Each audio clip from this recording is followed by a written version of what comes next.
अनसुईया, देवी, आप तो परम ज्ञानी हैं। भावुक होना आपको शोभा नहीं देता। आप तो जानती हैं, जब जिस जिस कार्य के लिए पृथ्वी लोक पर अवतार हुए हैं, वो कार्य पूरा होते ही पृथ्वी लोक छोड़ देते हैं। यही कारण है कि तुम्हारा चंद्रमा ब्रह्मलोक जाना चाहता है। अतः देवी, आप अपने ज्येष्ठ पुत्र चंद्र को अपनी माता के बंधन से मुक्त करके उसे ब्रह्मलोक जाने की अनुमति दे दें।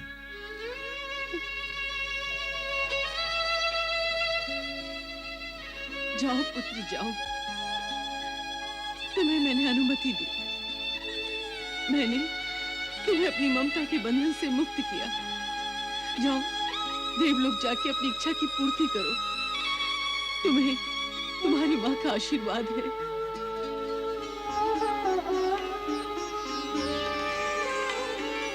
जाना जग कल्याण को, मात मुझे मत रोक। मांग विदाई चंद्रमा, चला ब्रह्म के लोक, चला ब्रह्म के लोक।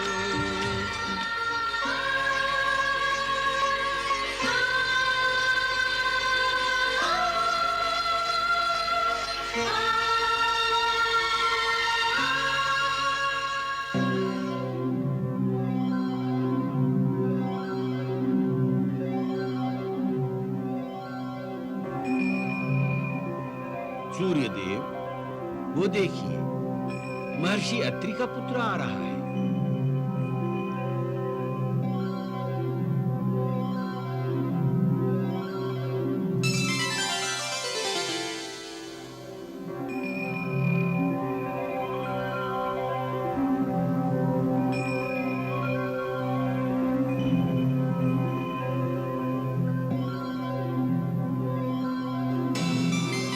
आदि पिता को प्रणाम। सभी देवताओं को प्रणाम।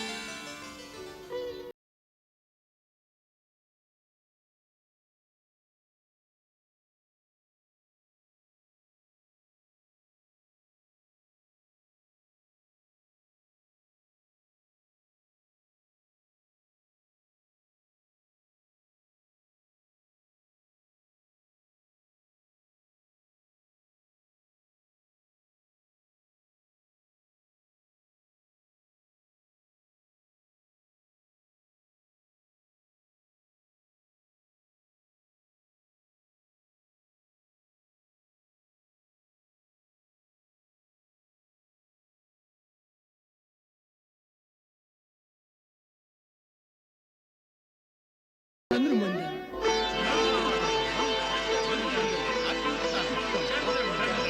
चंद्रमंडल, वाह, चंद्रमंडल, चंद्रमंडल,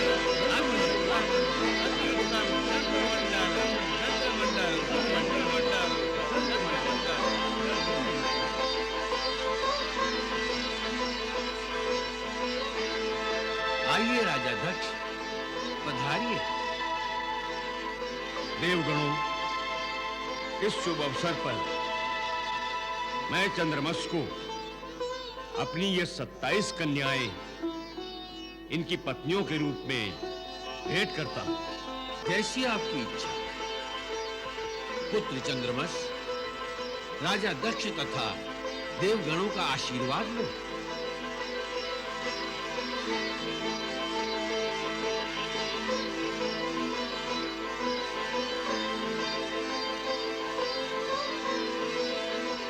आओ पुत्रियों, चंद्रदेव को वरण करो। आओ रोहिणी।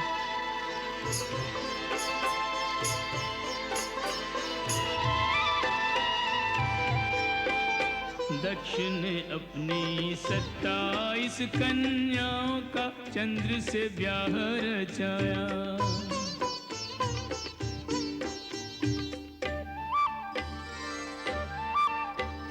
27 नक्षत्र यही के जिन्होंने चंद्र को पूर्ण सजाया।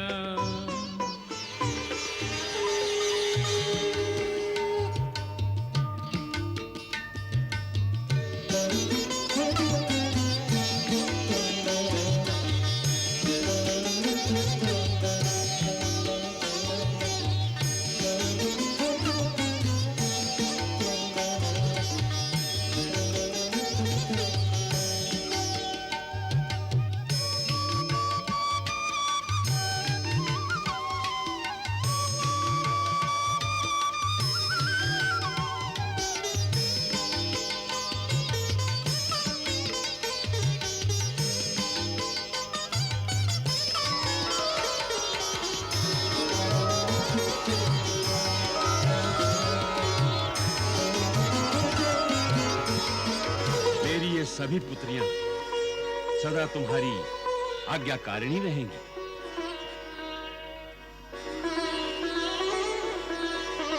पुत्र चंद्रमस, शुभस्य शीघ्र। तुम वनस्पति में जड़ चेतन और जीवों में शीतलता प्रदान करके उन्हें जीवन दोगे। पुत्र, अपने गुणों से तुम्हें सर्वदा पूजा जाएगा। जाओ पुत्र, इन कन्याओं को लेकर अपने लोक पधारो। जाओ। जो आज्ञा।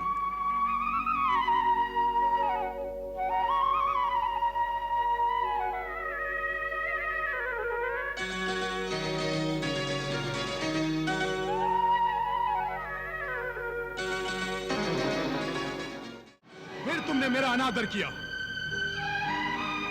फिर मेरे मना करने पर भी तुमने अक्षम्य अपराध किया। जाओ, मैं तुम्हें श्राप देता हूं कि तुम्हारी ये पूजा, तुम्हारा ये तप सब विफल हो जाए।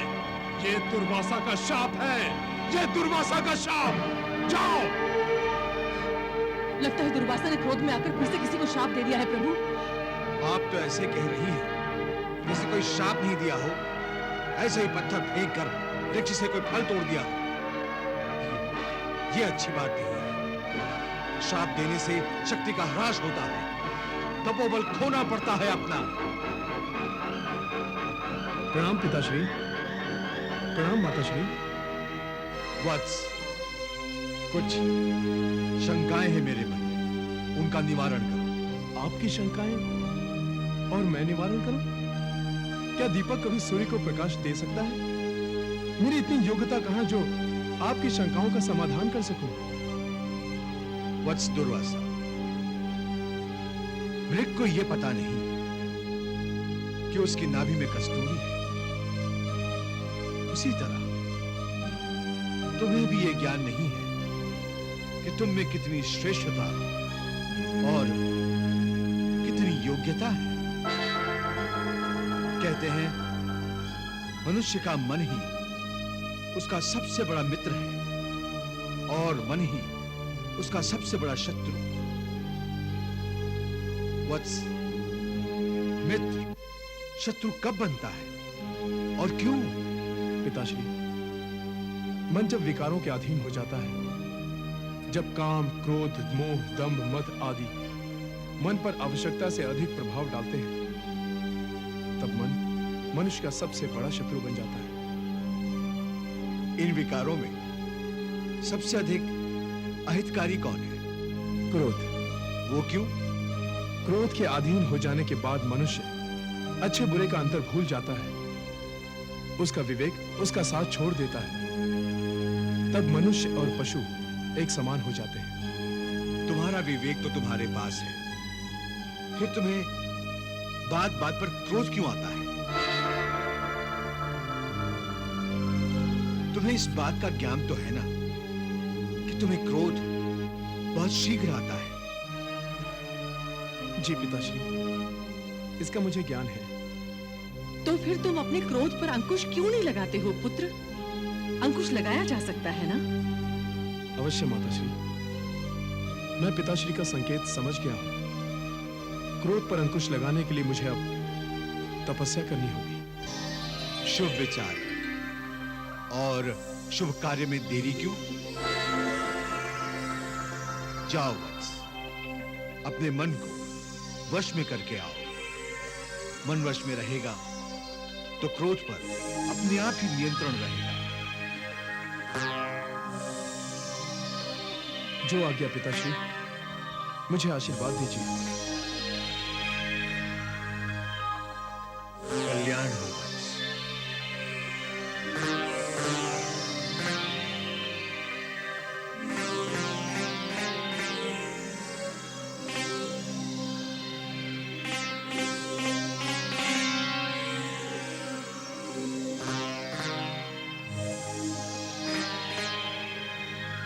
मुझे आशीर्वाद दीजिए माताश्री।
दुर्वासा,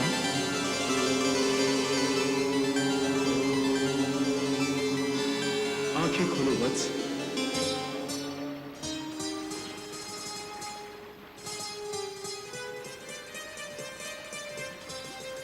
प्रणाम प्रभु। आज मेरे पुण्य उदय हो गए जो आपने दर्शन दिए भगवान। भगवान, आपकी क्या अर्चना करूं? तुम तो मेरे ही एक रुद्र रूप हो दुर्वासा। एक रूप को दूसरे रूप की अर्चना का कोई अर्थ ही कहां है वत्स? तपस्या के मध्य बिंदु पर आपके आविर्भाव का कोई प्रयोजन तो होगा प्रभु। आज्ञा दीजिए, क्या सेवा करूं प्रभु? दुर्वासा, बहुत दृढ़ संकल्प है तुम्हारा।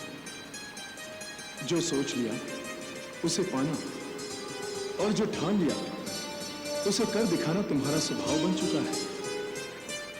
अपने इस स्वभाव को सदा शुभ दिशा देना वत्स।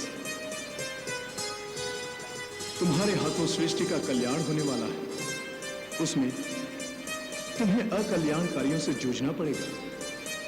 उनकी शक्तियों का उत्तर देना होगा तुम्हें।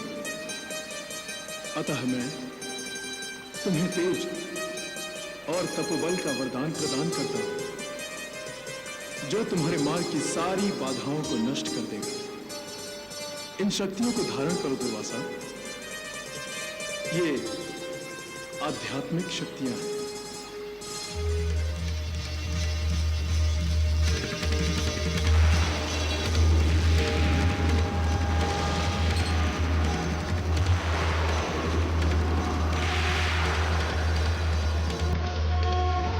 ये आधिदैविक शक्तियां हैं।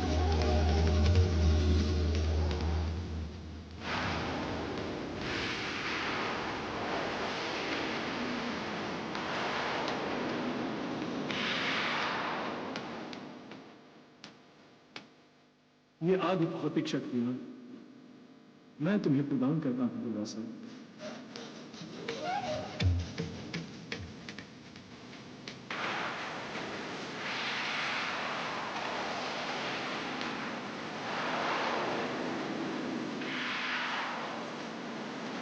इन समस्त शक्तियों को आत्मसात करो दुर्वासा।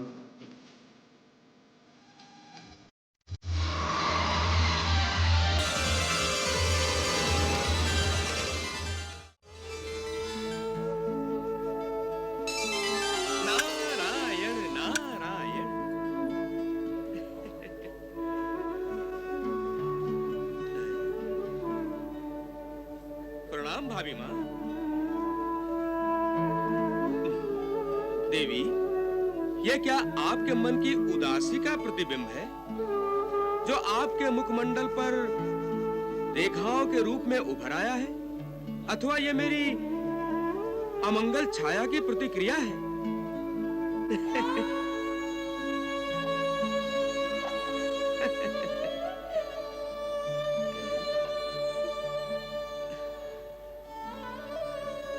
भाभी माँ, क्या बात है?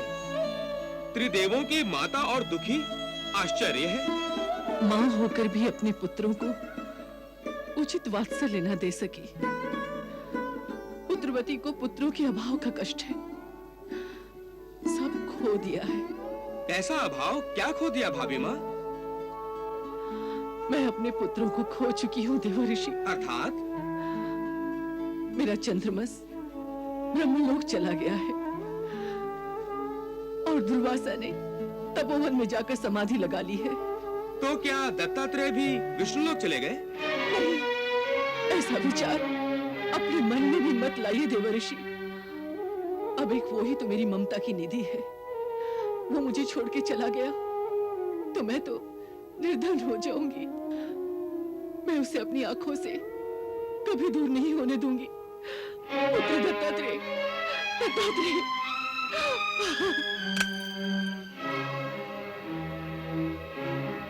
नारायण नारायण, भाभी माँ तो फंस गई मोह के जाल में। अब अपनी लीला दिखाइए प्रभु और महासती को माया मोह के चक्रव्यूह से बाहर निकालिए। नारायण नारायण।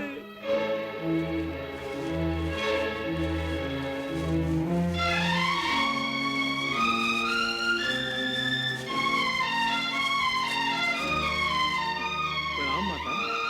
वत्स, दत्तात्रेय कहाँ है? माता, वो तो आज पाठ में भी नहीं थे।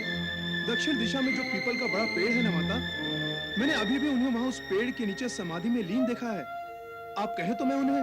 नहीं नहीं, ध्यान करने वाला जब ध्यान में लीन होता है तो प्रभु के अति निकट होता है। ध्यान में बाधा डालना पाप है। मैं स्वयं जाकर देख कर आती हूँ। नारायण नारायण। सावधान रहिए प्रभु, और बचा सकते हैं तो बचा लीजिए अपने आप को। बड़ा चाव रहा है ना आपको अपने भक्तों की परीक्षा लेने का। अब स्वयं परीक्षा दीजिए, बड़ा आनंद आएगा भगवान। जब ममता की डोरी से बंधे होंगे आपके पांव और डोरी खींचेंगी माता अनुसुईया। नारायण नारायण।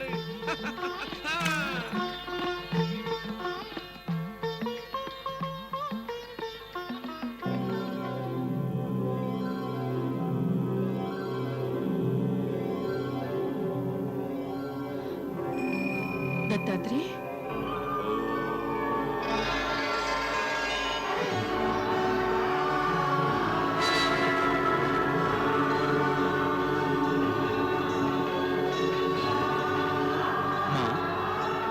मैं आपका ज्येष्ठ पुत्र चंद्र हूँ। परंतु अभी अभी तो मैंने दत्तात्रेय को यहाँ देखा था।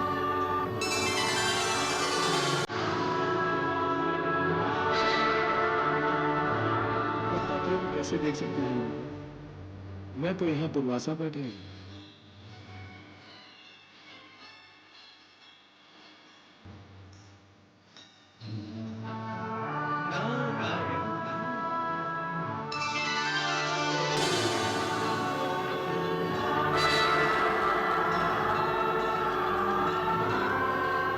दत्तात्रेय, हाँ माता श्री, मैं ही चंद्र हूँ, मैं ही दुर्वासा हूँ और मैं ही दत्तात्रेय हूँ।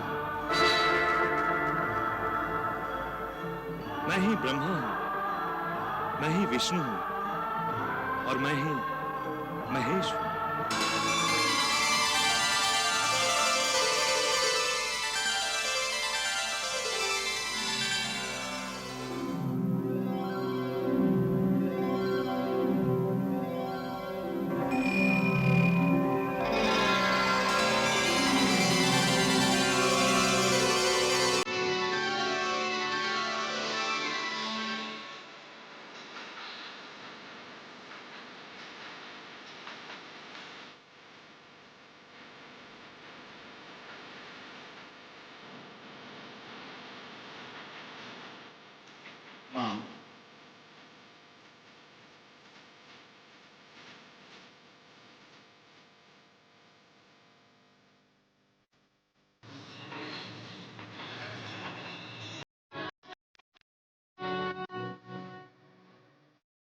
मैं संपूर्ण विश्व में व्याप्त हूं। मैं सर्वांतर्यामी हूं। ये जगत मुझ में समाया है और मैं इसमें। किंतु मैं इस जगत में व्याप्त नहीं हूं।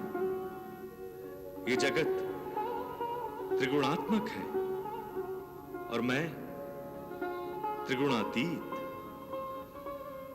ये संसार सुख दुख, जीवन मरण, प्रेम घृणा के द्वंद्वों में सांस लेता है और मैं द्वंद्वों से परे केवल आनंद स्वरूप हूं।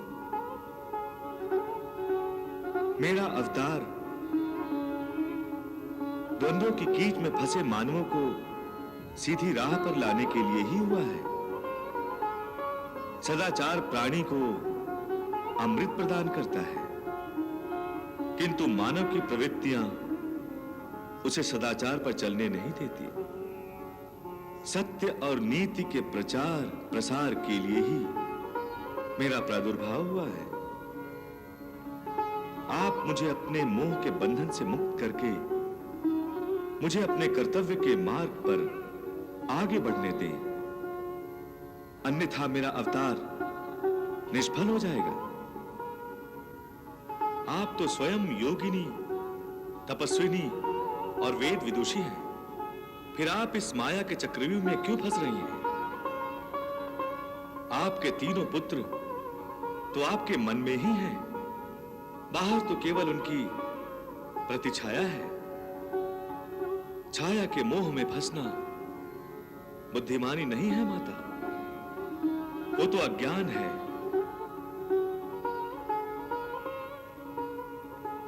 प्रभु, अब आप ही अपनी माता को इस मोह जाल से निकाल सकते हैं।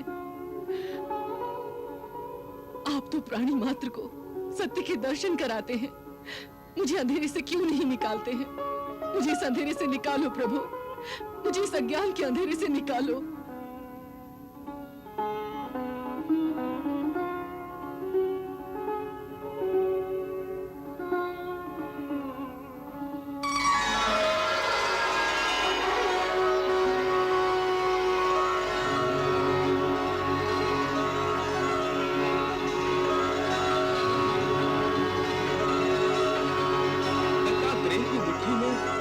अखिल लोग धन्य है।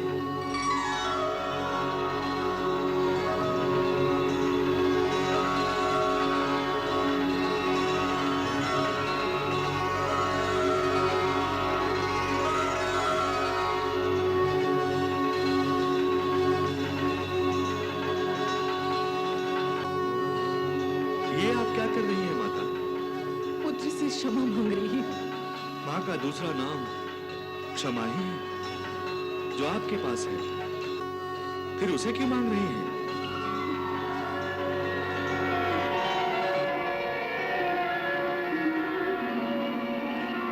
दत्ता, तुम?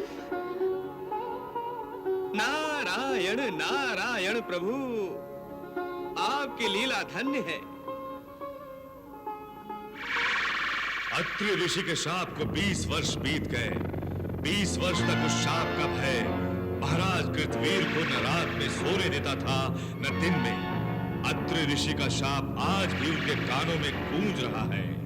एक ब्राह्मण ही तुम्हारे जैसे आसुरी प्रवृत्ति वाले क्षत्रियों का विनाश करेगा, इस पृथ्वी को क्षत्रिय विहीन कर देगा।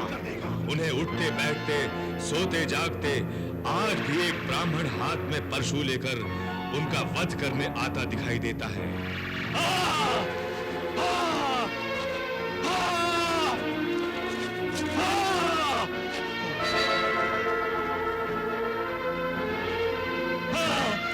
आगे मत बढ़ो, आगे मत बढ़ो।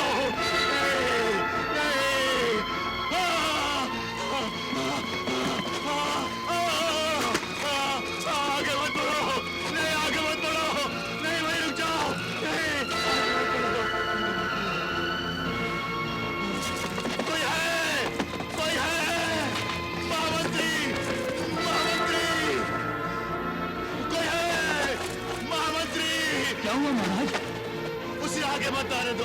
वो मुझे मार डालेगा, वो मुझे मार डालेगा। यहाँ तो कोई नहीं है महाराज। मूर्ख, तुम्हें दिखाई नहीं देता? वो मुझे मार डालेगा।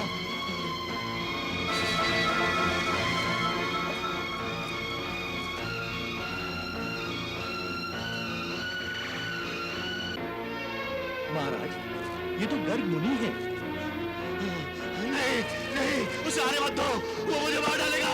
उसे रोक दो, वो मुझे मार डालेगा, वो मुझे मार डालेगा, वो मुझे मार डालेगा, वो मुझे मार डालेगा।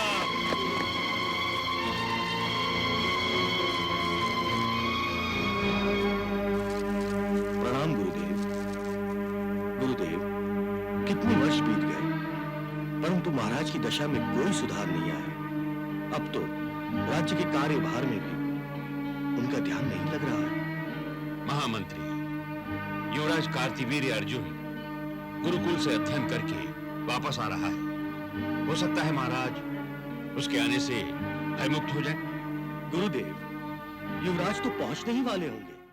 महाराज कार्तिवीर्य अर्जुन की महाराज कार्तिवीर्य अर्जुन की महाराज कार्तिवीर्य अर्जुन की महाराज कार्तिवीर्य अर्जुन की।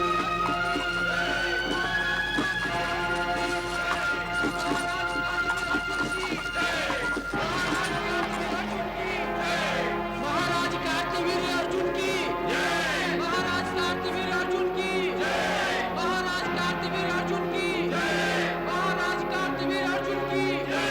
वो मुझे मार डालेगा। महामंत्री से रोको, उसे आने मत दो, वो मुझे मार डालेगा, वो मुझे मार डालेगा। उसे रोको, वो मुझे मार डालेगा, वो मुझे मार डालेगा। महामंत्री, मुझे बचाओ, मुझे बचाओ, मुझे।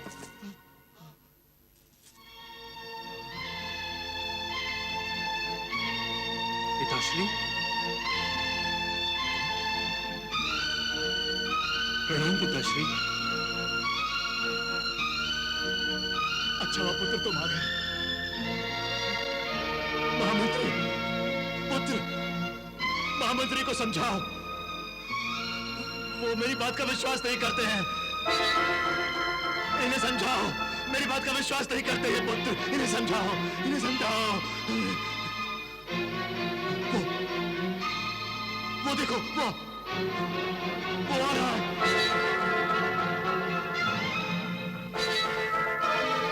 वो आ रहा है, वो आ रहा है। कौन है? कौन है पिताश्री? ब्राह्मण, ब्राह्मण पुत्र।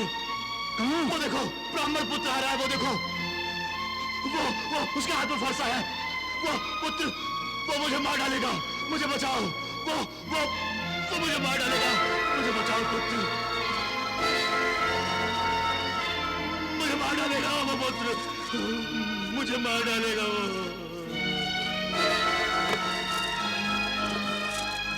महाराज को कक्ष में ले जाओ।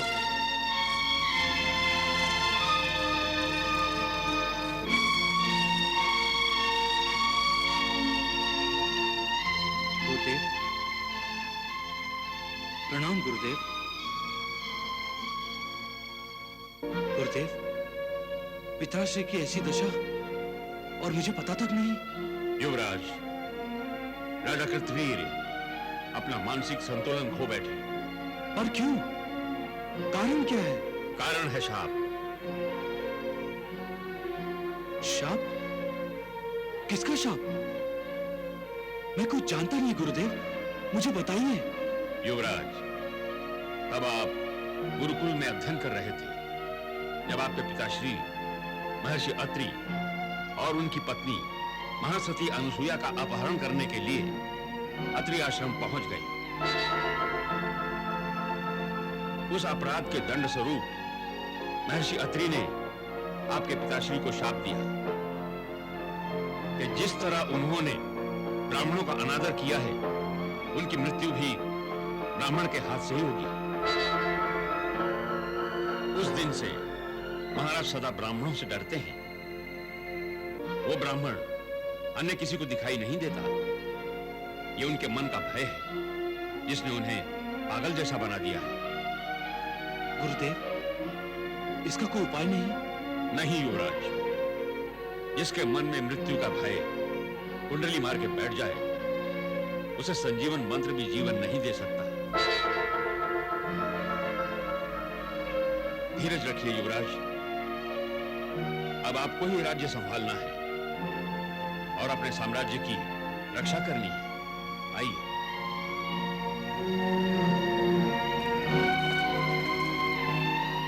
नारायण नारायण। अपने श्री चरणों में दास का प्रणाम स्वीकार कीजिए भगवान। स्वस्तिस्तु। प्रभु, मेरे मन में एक जिज्ञासा उठ रही है। यदि प्रभु प्रसन्न हो तो निवेदन करूं। लोक कल्याण में अनुरक्त नारद को अपनी बात कहने का पूर्ण अधिकार है। कहिए देवर्षि, क्या जिज्ञासा है? प्रभु, आपने सती अनुसुईया के यहाँ दत्तात्रेय के रूप में अवतार तो ले लिया है, किंतु आपके अवतार लेने का उद्देश्य क्या है, ये समझने के लिए मैं अपनी बुद्धि कुरेदते कुरेदते थक गया हूँ भगवान। कृपया मेरी जिज्ञासा शांत कीजिए। मेरा जन्म कभी निरर्थक नहीं होता वत्स। दत्तात्रेय के रूप में अवतार लेने का उद्देश्य है ज्ञान का प्रचार और प्रसार। मेरा मूल स्वरूप ज्ञान ही है। मैं समस्त प्राणियों में ज्ञान के रूप में रहता हूं, किंतु ये ज्ञान मनुष्यों में उसी प्रकार छिपा रहता है जैसे धुएं में अग्नि, बादलों में सूर्य और झिल्ली में गर्भस्थ बालक। लोगों को धुआं, बादल और झिल्ली तो दिखाई देती है, किंतु उनमें छिपा सत्य नहीं। लोग मेरे ज्ञान स्वरूप सत्य को समझ सके, इसीलिए मुझे समय समय पर अवतार लेना पड़ता है। अन्यथा समस्त मानव जाति अज्ञान के अंधकार में डूब जाएगी और आसुरी प्रवृत्ति में लीन होकर सृष्टि के विकास में बाधाएं बनेंगी। आप धन्य है प्रभु, धन्य है। किंतु प्रभु, अभी तक मेरी जिज्ञासा पूरी तरह तृप्त नहीं हुई। दत्तात्रेय इस समय जिस आश्रम में है, वहां तो पहले से ही ज्ञान की किरणें अज्ञान में भटकते मनुष्यों को दिशा दे रही हैं। फिर आपके ज्ञान रूप दत्तात्रेय संपूर्ण ब्रह्मांड में ज्ञान कैसे फैला सकेंगे भगवान? देवर्षि, वृक्ष पर फल समय पर ही पकता है। दत्तात्रेय आश्रम में समाधि लगाकर अपने सत्य स्वरूप को प्राप्त करेंगे और जब उन्हें संपूर्ण सत्य का बोध हो जाएगा तो वो आश्रम छोड़कर चले जाएंगे। माताश्री, पिताश्री, आप दोनों तो स्वयं महाज्ञानी हैं। आप ये भली भांति जानते हैं कि मेरा जन्म किस कारण हुआ है। अब मुझे जाने की आज्ञा दीजिए।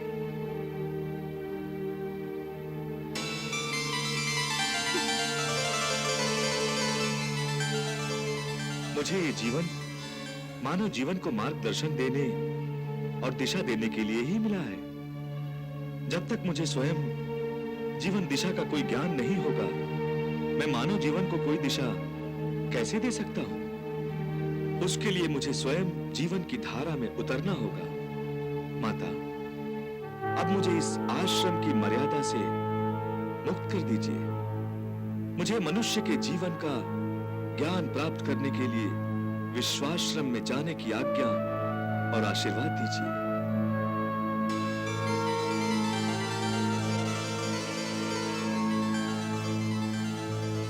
जाओ वत्स, अब मैं तुम्हें नहीं रोकूंगी।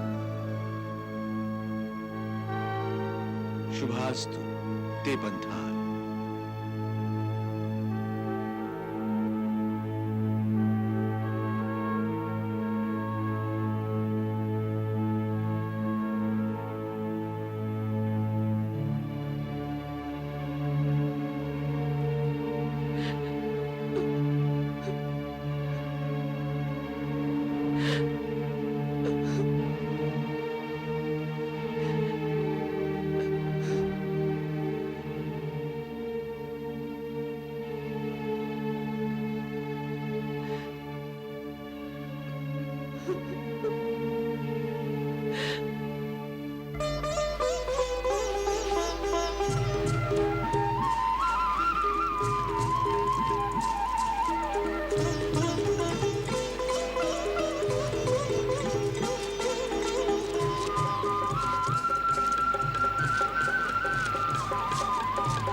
परमात्मन, यदि मेरा अनुमान गलत नहीं है तो आप मनुष्य अवतार में विश्व गुरु बनकर विश्व को ज्ञान देने निकले हैं ना भगवान? हे गुरुओं के गुरु दत्त गुरु, वैसे तो आप सर्वज्ञानी हैं प्रभु, किंतु ये पृथ्वी लोकवासी बड़े ही संकीर्ण विचारों वाले, बड़ी संदिग्ध मनोवृत्ति वाले और बड़े ही अविश्वसनीय होते हैं। वे आप पर शीघ्रता से विश्वास नहीं करेंगे प्रभु। अच्छा, हाँ। तो आपने उन्हें क्या गुरु मंत्र देना है, यह आपने पहले से ही सोच रखा है। चलिए भगवान, हमें भी आपकी लीला देखने को मिलेगी।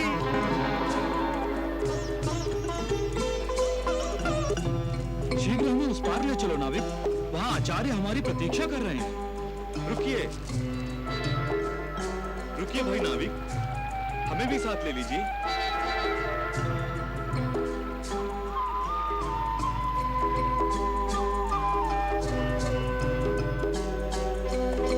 प्रतीक्षा करो, ये नाव हमें उस पार छोड़कर वापस आ रही है। नाविक, शीघ्रता से ले चलो हमें। इस नाव में स्थान तो है, उसे भी ले चलिए। नहीं नहीं, वो हमारे आश्रम का नहीं है, वो हमारे साथ नहीं आ सकता। चलो चलो।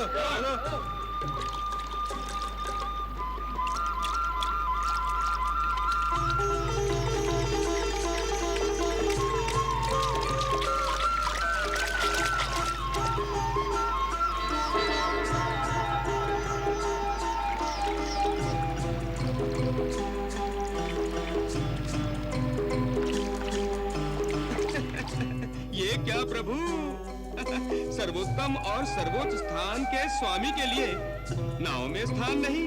नारायण नारायण। वत्स, अभी तो लीला आरंभ हुई है।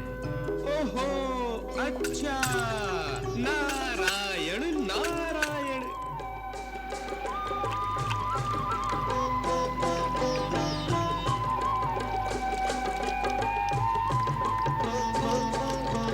देखो बेचारा कैसी ललचाई हुई नजरों से देख रहा है हमें। हाँ, हो सकता है उसे भी अपने आचार्य से मिलने की शीघ्रता हो। शीघ्रता है, हवा में उड़कर नदी पार कर ले।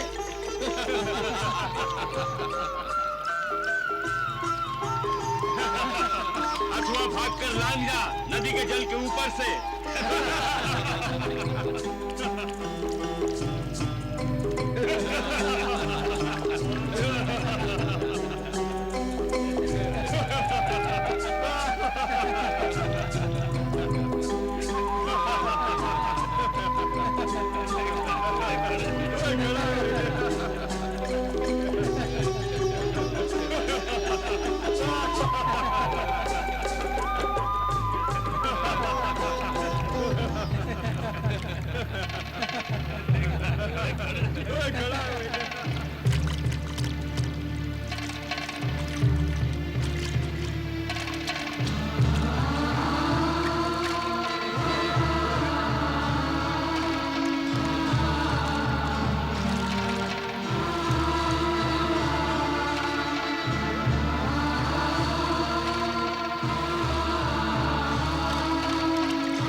पानी पर चल रहा है।